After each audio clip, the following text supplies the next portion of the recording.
જે રીતે જાણો છો કે જે ઉપરોક્ત બનાવ દાખલ થયેલો જે બનાવની ગંભીરતા સમજીને પ્રથમથી મહેરબાન પોલીસ કમિશનર સાહેબની સૂચનાથી અને ઝોન 2 સાહેબની સૂચનાથી ટીમ બનાવી અને અલગ અલગ જગ્યાએ તપાસ કરી અને ગણતરી જ કલાકોમાં ઝોન 2 એલસીબી સાબરમતી પોલીસ અને ઝોન 2ના અધિકારીઓ દ્વારા તાત્કાલિક તપાસ કરી અને ગણતરીની કલાકોમાં આરોપીને જે તે સમયે ઝડપી લેવામાં આવેલા. આરોપીના ઘરેથી જે રીતેનો મટીરીયલ અને સામાન મળ્યો તે રીતે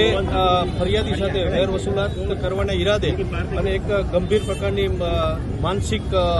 સોચના આધારે તેને આ બોમ્બ બનાવવાનું અને જે તે સમયે આ ચાલુ કરેલું, જેથી આ બાબતે અન્ય કોઈ બીજા બોમ્બ બનાવેલ છે કેમ તે દિશામાં તપાસ થવા સારું અને બાકીની પ્રક્રિયા પૂરી થવા સારું આરોપીના 27 તારીખ સુધીના રિમાન્ડ મળેલ છે. જે રિમાન્ડના ભાગરૂપે આરોપી ગૌરવ અને રોહન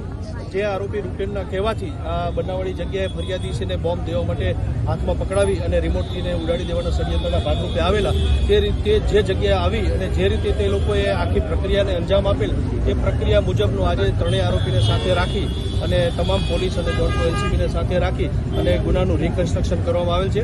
આ આરોપી જે વસ્તુ બતાવેલ છે તેની સાથે પંચનામા વિગતે નિરૂપણ કરવામાં આવશે અને આ સિવાય આરોપીએ જે પોતાના ઘરે જે વસ્તુ મટીરીયલ અને સામાન બનાવ્યું તે ક્યાંથી કેવી રીતે અને કોની પાસેથી લાવેલા તે બાબતની સંપૂર્ણ તપાસ હાલ ચાલી રહી છે. તપાસ પૂર્ણ થશે ત્યારબાદ અમે વધુ વિગત આપીશું.